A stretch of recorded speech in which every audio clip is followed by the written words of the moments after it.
साथियों, क्या आपको पता है इलाहाबाद हाई कोर्ट ने एक ऐसा आदेश जारी किया था जो सर्व समाज के हित में था, सर्व समाज के उत्थान में था, सर्व समाज की शिक्षा से संबंधित था।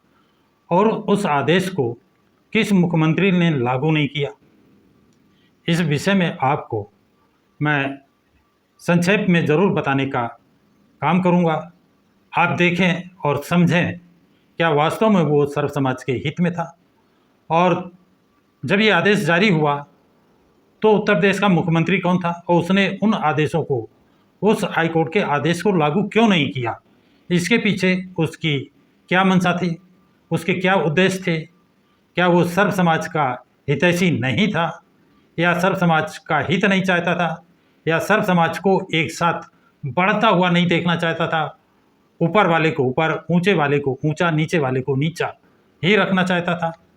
इस पर आप लोग अपने विचार जरूर वीडियो के अंत में व्यक्त करेंगे। तो ये साथियों बात है इलाहाबाद उच्च न्यायालय की। इलाहाबाद उच्च न्यायालय ने समाज के सभी वर्गों के लिए समान शिक्षा प्रणाली, समान यानी सभी को एक शिक्षा, समान स्कूली शिक्षा लागू करने और सरकारी फंड से वेतन व लाभ पाने वाले लोगों, जैसे जो वेतन पा रहे हैं या लाभ पा रहे हैं, जैसे सरकारी कर्मचारियों, जनप्रतिनिधियों, न्यायपालिका से जुड़े लोगों के बच्चों को अनिवार्य रूप से राज्य के सरकारी प्राथमिक विद्यालयों में भेजने का ऐतिहासिक निर्देश, यानी वो अपने बच्चों को सरकारी स्कूल में पढ़ाएंगे, ये निर्देश, ये आदेश इलाहाबाद उच्च न्यायालय ने 18 अगस्त 2015 को जारी किया था। कब जारी किया था? 18 अगस्त 2015 को जारी किया था। इस आदेश को न्यायमूर्ति सुधीर अग्रवाल द्वारा रिट याचिका संख्या 57,476/2013 व अन्य मामलों की सुनवाई करते हुए दिया था। अदालत ने अपने इस निर्णय में कहा था कि समाज में फैली आर्थिक और सामाजिक असमानता को दूर करने के लिए यह आवश्यक है। इस पर फिर ध्यान दीजिए। अदालत ने कहा था, न्यायालय ने अपने निर्णय में कहा था कि समाज में फैली आर्थिक और सामाजिक असमानता को दूर करने के लिए यह आवश्यक है कि आम और खास सभी बच्चे एक जैसे प्राथमिक विद्यालय में शिक्षा प्राप्त करें, एक जैसी शिक्षा प्राप्त करें।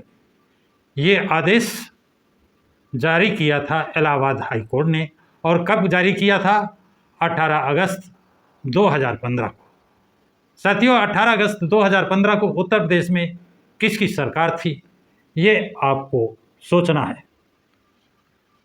तो साथियों, इलाहाबाद हाई कोर्ट ने 18 अगस्त 2015 को अपने ऐतिहासिक फैसला, जो न्यायमूर्ति सुधीर अग्रवाल की एकल पीठ द्वारा जारी किया गया था, ये निर्देश, उसमें उन्होंने ये निर्देश दिया था कि राज्य के सरकारी कर्मचारियों, जनप्रतिनिधियों और न्यायिक अधिकारियों के बच्चों को प्राथमिक शिक्षा के लिए अनिवार्य रूप से कंपलसरी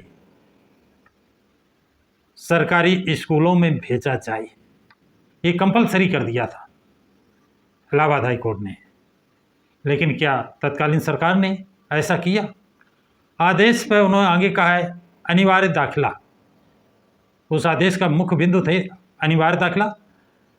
सरकारी सेवकों, अर्ध सरकारी कर्मचारियों, स्थानीय निकायों के कर्मचारियों, जनप्रतिनिधियों और न्यायपालिका से जुड़े सभी लोगों जो राज्य के राजकोष से वेतन व भत्ते प्राप्त करते हैं के बच्चों, वार्ड्स का प्राथमिक शिक्षा स्तर पर सरकारी प्राथमिक विद्यालयों में पढ़ाना अनिवार्य किया गया है।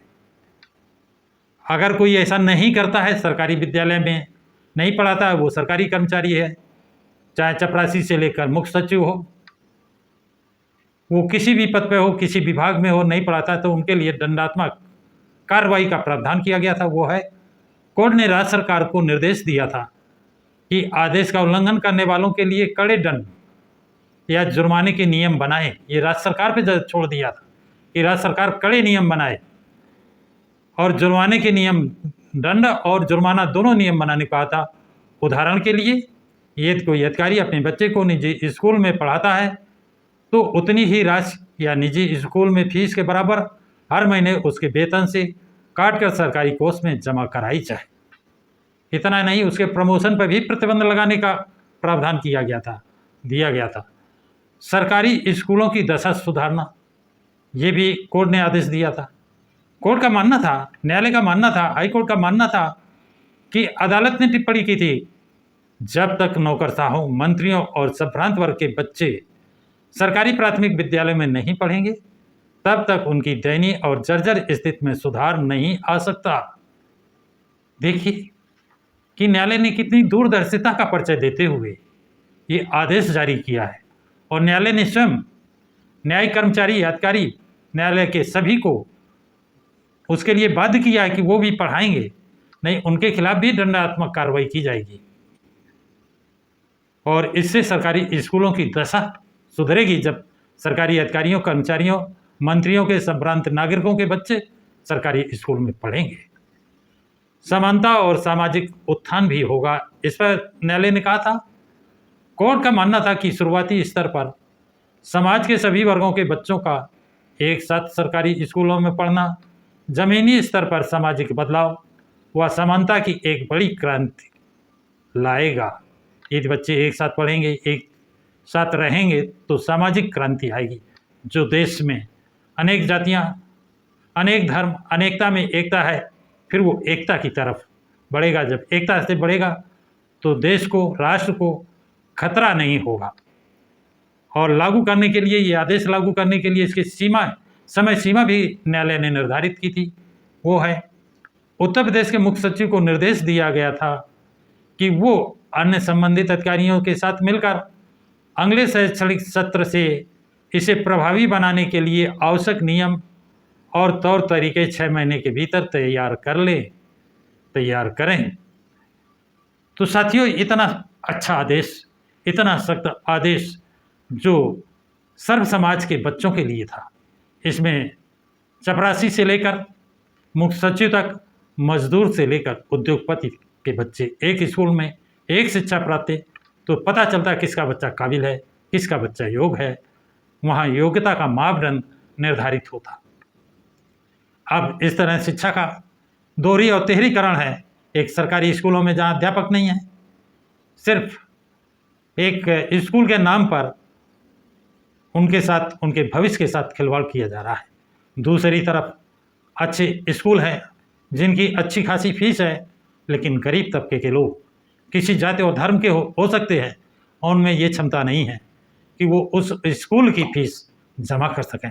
ऐसे बच्चों को, ऐसे सभी बच्चे जो अच्छे स्कूलों में नहीं पढ़ सकते थे, अच्छे स्कूलों में उनका दाखिला नहीं हो सकता था, वो सभी बच्चे, गरीब और अमीर, चपरासी और उद्योगपति, मुख्य सचिव के बच्चे एक स्कूल में पढ़ेंगे, एक ड्रेस पहनेंगे, एक खाना खाएंगे, एक से माहौल में रहेंगे, एक शिक्षा ग्रहण करेंगे, समान चीज़, सारी चीज़ होगा, समान पाठ्यक्रम होगा, समान खाना होगा, समान रूप से रहना होगा। तब पता चलेगा कौन काबिल है, कौन काबिल नहीं है। और यदि ये व्यवस्था देश में 25 साल लागू हो जाए, 30 साल के लिए लागू कर दी जाए, तो जो आरक्षण का मुद्दा चल रहा है, आरक्षण तो अपने आप समाप्त हो जाएगा। लेकिन इस आदेश को तत्कालीन मुख्यमंत्री कौन थे? हाँ, क्या नाम बताया? अखिलेश यादव। हाँ, 18 अगस्त 2015 को उत्तर प्रदेश के मुख्यमंत्री श्री अखिलेश यादव थे। और अखिलेश यादव को हाई कोर्ट का ये आदेश क्यों अच्छा नहीं लगा, जो सर्व समाज के उत्थान के लिए था, उसको इन्होंने लागू क्यों नहीं किया? ये तो सवाल बनता है और लोग पूछेंगे, पत्रकार भी पूछेंगे, जनता भी पूछेगी, और अमीर और गरीब, मध्यम वर्गीय लोग भी पूछेंगे, जिनके बच्चों का उत्थान हो सकता था, जिनके बच्चों को अच्छी शिक्षा मिल सकती थी, जिनके बच्चों का भविष्य सुधर सकता था, जिनके बच्चों का भविष्य गोल्डन हो सकता था, उनके बच्चों के भविष्य के साथ ऐसा घिनौना कृत्य, घिनौनी कार्रवाई श्री अखिलेश यादव तत्कालीन मुख्यमंत्री ने क्यों किया, क्यों इस आदेश को लागू नहीं किया? इस पर आप लोगों की क्या राय है? अपनी राय कमेंट बॉक्स में ज़रूर लिखें और इस वीडियो को अधिक से अधिक लोगों के पास, अधिक से अधिक ग्रुपों में शेयर करें तथा प्रकाश की राह चैनल को सब्सक्राइब करें। सभी साथियों को जय भीम, जय भारत, जय संविधान।